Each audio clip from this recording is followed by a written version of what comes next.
বঙাইগাঁৱৰ জপেয়াত নিশা অৰুণোদয় বঞ্চিত ৰাইজৰ প্ৰতিবাদ যোগ্যজনক বঞ্চিত কৰি ধনী লোকক অৰুণোদয় আঁচনিত অন্তৰ্ভুক্ত কৰাৰ অভিযোগ বঙাইগাঁও জিলাৰ সৃজনগ্ৰাম উন্নয়ন খণ্ডৰ অন্তৰ্গত জপেয়া গাঁও পঞ্চায়তৰ ভূঞাপাৰাত নিশা অৰুণোদয় আঁচনিত বঞ্চিত ৰাইজে প্ৰতিবাদ সাব্যস্ত কৰে বুলবুল হাছান বাহাৰুল ইছলাম আফছাৰ আলী আৰু ভজন চন্দ্ৰ ৰায় নামৰ লোককেইজন অৰুণোদয় আঁচনিৰ কমিটিত আছিল কমিটিৰ এই চাৰিজনে যোগ্য হিতাধিকাৰীক বঞ্চিত কৰি একাংশ ধনী পৰিয়ালৰ লোকৰ নাম অৰুণোদয় আঁচনিত অন্তৰ্ভুক্ত কৰাৰ অভিযোগ উত্থাপিত কৰিছে ৰাইজে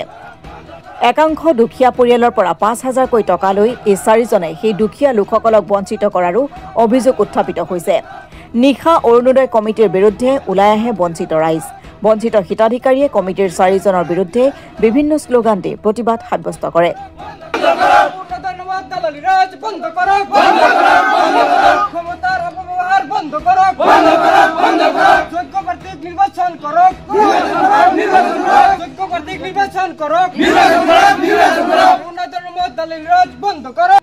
দেশে থাকি 20 বছর হলো স্বামী ছাড়া আমার একটা বেড়া পুত্র কিছু নাই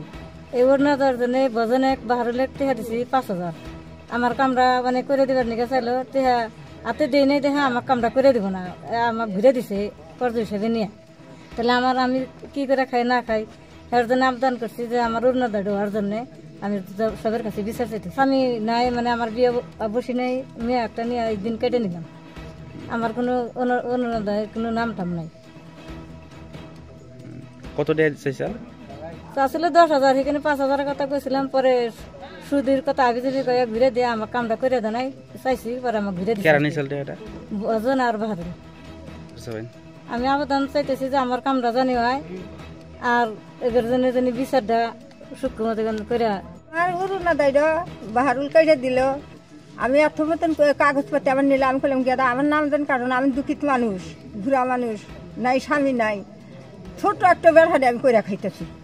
হ্যাঁ সেই নাম বাহারুল কিভাবে কেটে দিল এর বিচার আমার নাগে পয়সা চাইছেন নাকি পয়সা টয়সা তো আমি দিবারি ভাই না পয়সার কথা তো কয়ে পয়সা নাগে অরুণোদয় করতে খালি পয়সা নাগে আমি করলাম আমি পয়সা কন্টন দিব আমার কি পয়সা আছে আমি খাই দুঃখিত মানুষ ছোট একটা পোলা নি আমি সে পোলা আমার না ভাল্লুক পোলা আমি বিয়া শাদি করাই নেই গুদা পোলা এই নিয়ে আমি কইরা খাইতেছি তাহলে আমার নামটা এমনই হয়ে পাচ্ছিলাম এটা কেটে দিছে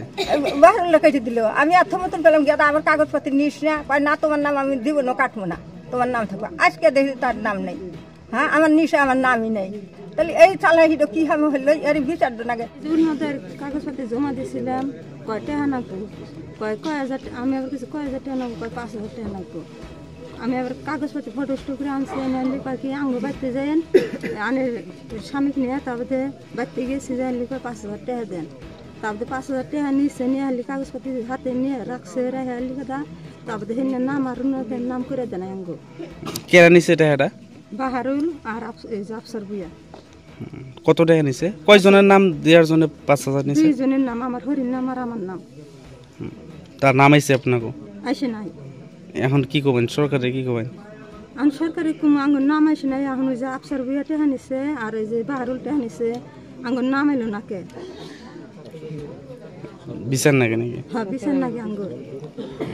আমরা হলাম দুঃখী মানুষ কোন এই গ্রামটার নাম কি আসলতে মানে ঘটনাটো হল যে আমার অরুণোদয় হিতাধিকারীর নাম অন্তর্ভুক্ত কৰিব আহিছিল তেতিয়া আমাৰ মানে পঞ্চায়তেৰ পৰা 4জন মানুষ নিযুক্ত কৰেছিল বুলবুল হাছান আপোনাৰ বাহাৰুল ইছলাম আফছাৰ ভুঞা আৰু ভজন চন্দ্ৰ ৰায় তেওঁলোকৰ মানে নিৰ্বাচন কৰিছিল আৰু তেওঁলোকে যোগ্য প্ৰাৰ্থীবিলাক নিৰ্বাচন কৰা নাই আৰু যিবিলাক প্ৰাৰ্থীয়ে পাইছিল যোগ্য সেইবিলাকৰ নাম বাদ দি পেলাই অযোগ্য প্ৰাৰ্থীক কৰিছে মানে হেৰি লিপিবদ্ধ নাম অন্তৰ্ভুক্ত কৰিছে আৰু এই 4জনৰ ভিতৰত এজনৰ জলজীৱন আঁচনিৰ আছে কাৰ জলজীৱন আছে বাহাৰুল ইছলামৰ জলজীৱন আঁচনি আছে কিন্তু তেওঁ হিতাধিকাৰী এনেকুৱা হিতাধিকাৰী অন্তৰ্ভুক্ত কৰিছে তেওঁৰ সিস্টাৰেকো মানে অন্তৰ্ভুক্ত কৰিছে তেওঁ বণিকজনৰ বিয়া দিছে ব্লেক জায়গাত তাই নাম ইয়াত অন্তর্ভুক্ত হয়েছে 4-5টা মানে জলজীবন আঁচনি আছে তার পত্নীর নামও অন্তর্ভুক্ত করেছে হ্যাঁ তার পত্নীর নামও অন্তর্ভুক্ত করেছে আৰু কিছুমানৰ ডক্টৰ লাইসেন্স আছে 4চকীয়া বাহন আছে তেওঁলোকৰ নাম অন্তৰ্ভুক্ত কৰিছে আৰু আমাৰ দুখীয়া ৰাইজবিলাকৰ নাম বাদ পৰিছে বিকলাংগ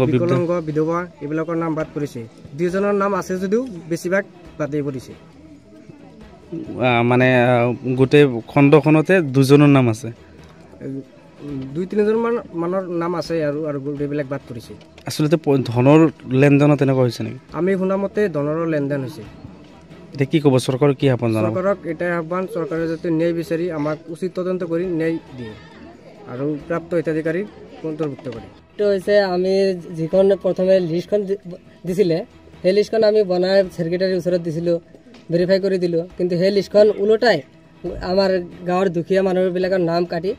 এককালীন কৰি দিছে।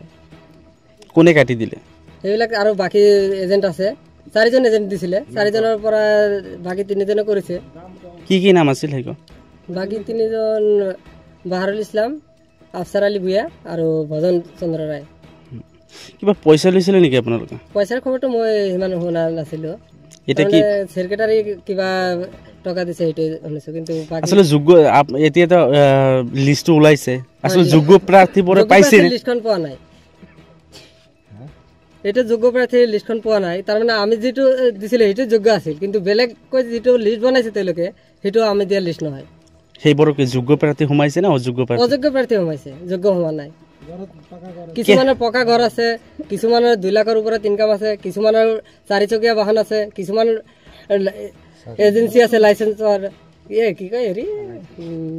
LICৰ এজেঞ্চি আছে, এইবিলাকে পাই আছে, কিন্তু আমাৰ দুখীয়া মানুহবিলাক পোৱাই নাই। বিধৱা মানুহ নাই, বিকলাংগ মানুহ নাই।